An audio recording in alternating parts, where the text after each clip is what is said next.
मां से बढ़कर के कोई भी सबसे पहली जगत में पूजनीय और श्रेष्ठ गुरु मां है।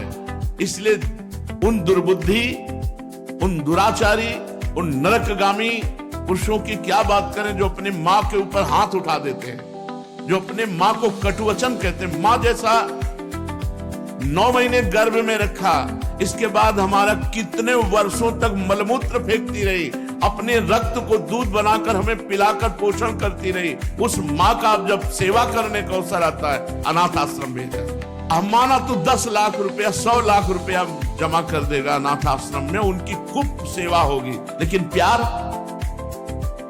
अपना पुत्र अगर 2 रोटी लेकर के आए मुस्कुरा करके, मां कैसी हो, इससे बढ़ करके रुपया पैसा और सुविधा नहीं होती। प्यार कौन देगा? तुम बच्चे थे, तुम्हें अनाथ आश्रम में भेज जाती जाकर के, पैसा जमा कर देती, तेरा हालत क्या होता? आज जब मां की सेवा का अवसर आया, ये जवान लोग VIP बनते हैं। ये धर्म है, धर्म निश्चित अपना प्रभाव दिखाकर रहता है। तो अधर्म करोगे तो दंड मिले। सबसे पहली बात समझ लो, मां, जिसके मां हो और कोई देवी देवता पूजने की जरूरत नहीं, पूजो तो तुम्हारे भाग्य की बात है, लेकिन सबसे बड़ी देवी मां है, सबसे बड़ी पूजा मां है। अगर अपनी मां की सेवा कर ली तो भगवान को प्रसन्न कर लिया। मान जाओ हमारी बात, जहां तक हमारी आवाज पहुंचती हो, अगर तुम्हारी मां हो तो चूकना मत। मां का आशीर्वाद ले लो, विश्व ब्रह्मांड में कभी परास्त नहीं होगे। मां महामहिम गुरु है। हाँ, अगर आप वृंदावन वास करते हो, अपनी मां को पास रखो। जैसी भी परिस्थिति हो, उस परिस्थिति से अपनी मां की सेवा करो, अपने पिता की सेवा करो। संन्यास लेने पर वो पिता सन्यासी बालक के साष्टांग दंडवत करेगा, लेकिन वो बालक अपनी मां को साष्टांग दंडवत करेगा। ये बहुत बड़ी महिमा मां की है। पूज्य बाबा कह रहे हैं, इसलिए मां को इस मनुष्य लोक में प्रथम देवता, प्रथम गुरु मानना चाहिए। मातृ देवो भव हमारा वेद कहता है, और पितृ देवो भव। अपने माता पिता की जिसने सेवा नहीं की, आज्ञा नहीं मानी, मनमानी आचरण किए, वो कभी सफल नहीं हो सकता, किसी भी मार्ग में सफल नहीं हो सकता। पूरा जीवन रुपया कमा करके अपने बेटे को बाबूजी बनाना चाहो, बेटे ने जब बूढ़ा अवस्था आई, पानी देने की अवस्था आई, तो घर से निकाल दिया। माता पिता की आराधना करना ये भगवत भक्ति है। पुंडरीक जी महाराष्ट्र में अपने माता पिता को भगवान मान करके उन्हीं की 8 पैर सेवा में रहते। तो आज भी जो विठ्ठल भगवान है, उन्हीं को दर्शन देने के लिए गए थे। एक ईंट डाल दी, उसी ईंट में खड़े हो गए। ऐसे आज भी खड़े हैं। ऐसे कहा, जब माता पिता की सेवा पूर्ण हो जाएगी तब महाराज आपके दर्शन करेंगे। माता पिता भगवान का स्वरूप है। ये आज जो वातावरण बदल रहा है, बहुत गुस्सा लगती है जब देखने को मिलता है कि जवान बहू और बेटा मिलकर के बूढ़ी मां को मार रहे हैं। वो बेचारी उठ नहीं सकती, वो हिल नहीं सकती। अंतिम समय तक या तो जलोगे ऐसी जगह जहां बचाने वाला कोई नहीं होगा, या सड़ोगे। ऐसे अधर्म करने वाले को कभी और हम कहते हैं, उस मां से पूछ लो जिसको तुमने मारा है, उसी मां से पूछ लो कि बोलो इसको क्या दंड दे, तो यही कहेगी कि कभी मत दंड देना। वो पिटते हुए भी यही कहेगी कि तू सुरक्षित रहे, तू सुरक्षित। एक मां को मारा तो दूसरे भाई ने रिपोर्ट कर दी, पुलिस आई, मां से पूछ रही, तुम्हें मारा? नहीं, मारा नहीं, बातचीत हो रही थी, ऐसे धक्का लग गया। धक्का दिया? नहीं, हमारा धक्का उसको लग गया। छोटा लड़का कह रहा है, इतना जोर से डंडों से मारा, इसके शरीर को देख लो कितने डंडे पर। चुप। मां का स्वरूप क्या होता है, समझो क्या स्वरूप होता है। पिट के अपमानित होके भी अपने बेटे को अपमानित की इच्छा नहीं है। ऐसी वात्सल्यमयी मां को, ऐसे पिता को जो मेहनत करके कमाते, अपने बच्चे का पोषण किया और वो जवान हुए, डंडों से मारते हैं घर के बाहर। राधा राधा, ऐसे दृश्य देखने को मिलते हैं ना। ये खा करके सब जवान हुए हो, और अब माता पिता की सेवा का अवसर आया तो मुंह चुराए घूमते हैं। मुंह चुराने का समय नहीं है, अपने कर्ज उतारने का समय है, ऋण उतारने का समय है। अब माता पिता की सेवा कर लो, मातृ ऋण पितृ ऋण से उऋण हो जाओगे।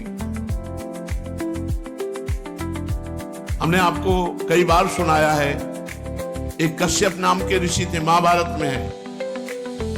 तो तपस्या परायण थे, तो जिस वृक्ष के नीचे तपस्या कर रहे थे ऊपर बगुली बैठी हुई थी। बगुला जो टांग उठाकर ध्यानस्थ रहता है मछली के लिए, तो बीट ऊपर गिरा करके तो क्रोध भरी दृष्टि से देखा, तत्काल आग लग गई, बगुली भस्म होकर नीचे गिर गई। तप का प्रभाव होता है। अब उनको बड़ा गर्व हुआ कि नहीं, काफी हम सिद्ध हो चुके हैं। बगुली भस्म हो गई। उठे भिक्षा के लिए गए तो एक दरवाजे में जाके भिक्षाम देहि, तो एक बहू निकली। उसने कहा भगवान कुछ क्षण रुकिए, अभी बना करके ले। बड़े मृदु वचन से उनका सम्मान करते हुए अंदर गई तो दूसरे दरवाजे से उसका पति आ गया। जब पति आए पति की आराधना, उनको जल पिलाया, आसन पे बैठाला। फिर इतने में कुछ समय लगा और कहा भगवान आपके घर के दरवाजे अतिथि देव विराजमान है, आज्ञा हो तो भोजन। अरे उनका पहले अतिथि देवो भव, अतिथि की सेवा करो। अब वो गए, इतना विलंब क्यों किया? उनका हमारे पति देव आ गए, तू मुझे समझते नहीं है, इतना विलंब क्यों किया? बोले महाराज जानती हूं उस वृक्ष की बगुली नहीं हूं कि तुम्हारी आंख टेढ़ी करने से भस्म हो जाऊंगी। अब उनके होश उड़ गए कि ये बात तो केवल हम जानते, दूसरा कोई जानता ही। तो उनका तुम कैसे जाने? बोले मैं अपने पति सेवा के प्रताप से पतिव्रता हूं, मुझे तीनों कालों का ज्ञान है, तुम्हें बिल्कुल ज्ञान नहीं। अभी तुम अज्ञानी हो, अपने को ऋषि भले समझते हो, कश्यप ऋषि नाम था उनका। जाओ, तुम्हें अगर ज्ञान प्राप्त करना है तो जाओ, वहां एक कसाई रहते हैं, वो तुम्हें ज्ञान प्रदान करेंगे। अब कोई संशय नहीं था, क्योंकि अलौकिक बात उनको पता है पातिव्रत धर्म से। वहां गए, जिस कसाई का परिचय बचाया था तो मांस बेच रहा था। कोई कहता 2 किलो तो 2 किलो, 1 किलो तो 1 ऊंट चल रहे थे। कैसी गंदी जगह भेज दिया। चलने लगे तो कहा कश्यप ऋषि,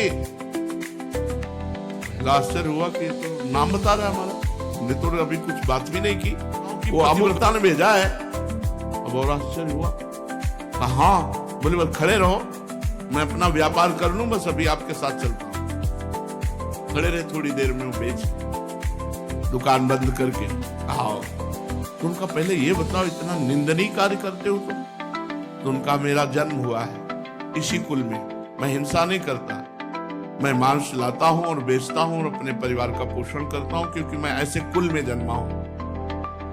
तो उनका तुमको ये कैसे पता चल गया मेरा कश्यप नाम है? बोले आपका नहीं, आपके बाप का, आपके पुरखों तक का हमको पता है। और ये कैसे पता चला कि वो बहू ने आपको कहा है ऐसा? बोले मुझे तीनों काल का ज्ञान है, भूत भविष्य वर्तमान। बोले इतना निंदनीय कार्य करते हो तीनों काल का? बोले हर समय नाम जप करता रहता हूं और अपने कुल के अनुसार व्यापार करता हूं, और मेरी प्रधान पूजा, चलो घर देखो। जब घर में गए तो श्वेत पलंग पर बूढ़े माता पिता सजाए देवता की तरह बैठे थे। जाके साष्टांग दंडवत की और कहा माँ आपके घर में अतिथि आए हैं, उनका अतिथि से मिलो और सेवा करो। उनका ये हमारे भगवान है, 8 पहर इनकी पूजा करता हूं, अपने माता पिता की, और अपने कुल के अनुसार आचरण करता हूं और निरंतर नाम जप करता हूं। उसके प्रताप से मुझे तीनों काल का ज्ञान है, भूत भविष्य वर्तमान।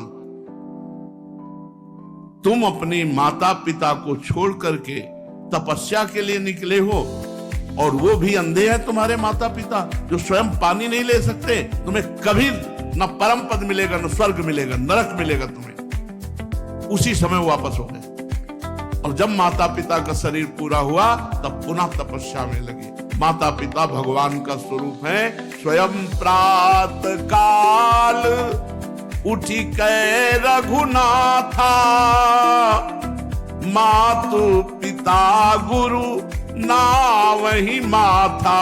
अपने माता, अपने पिता, अपने गुरुदेव के चरणों में स्वयं राम जी महाराज मस्तक रखते थे प्रातः काल उठ करके। सबसे पहले अपने माता पिता की जो आज्ञा का उल्लंघन करते हैं उन्हें कभी सद्गति प्राप्त नहीं होती। अब ध्यान से सुनो, यदि माता पिता भगवान का नाम जब भगवान की भक्ति का विरोध करने वाले हो तो उनकी नहीं बात माननी चाहिए। यदि माता पिता भगवान की भक्ति का विरोध करने वाले हो तो नहीं माननी चाहिए। यदि माता पिता गंदी आज्ञा करे तो नहीं देना चाहिए। रोटी दाल खाओ, नहीं चाहे उपवास करके मर जाओ, तुम्हें मुर्गा बकरी नहीं देंगे आके, तुम्हें शराब नहीं पिलाएंगे आके। एक तरफ भक्ति का वर्णन किया, अब ये वर्णन किया उनके दुष्परिणाम। और अगर माता पिता गलत आज्ञा करते हैं तो नहीं, पानी पी के रहो, ऐसे रहो, शराब तुम्हें नहीं देंगे, मांस तुम्हें नहीं देंगे। कि क्यों गलत आदत बनाई? जो धर्म विरुद्ध है वो हम तुम्हें लाके नहीं दे सकते। यदि माता पिता भक्ति विरोधी हो तो उनकी बात नहीं माननी चाहिए। सेवा करने की बात नहीं कह रहे, सेवा करो, बात मत मानो। यदि भक्ति विरोधी है तो बात मत मानो। यदि वो भक्ति विरोधी आदेश करते हैं, मांस भक्षण, मदिरा पान या कोई गलत आचरण का, बिल्कुल आदेश मत मानो, बिल्कुल अमंगल नहीं होगा। तजो पिता प्रहलाद विभीषण बंधु भरत महतारी, गुरुबल तजो कंत ब्रज बनितन भेमुद मंगलकारी। जाके प्रिय न राम अभय देही, तजिए ताहि कोटि बैरीशम, यद्यपि परम सनेही।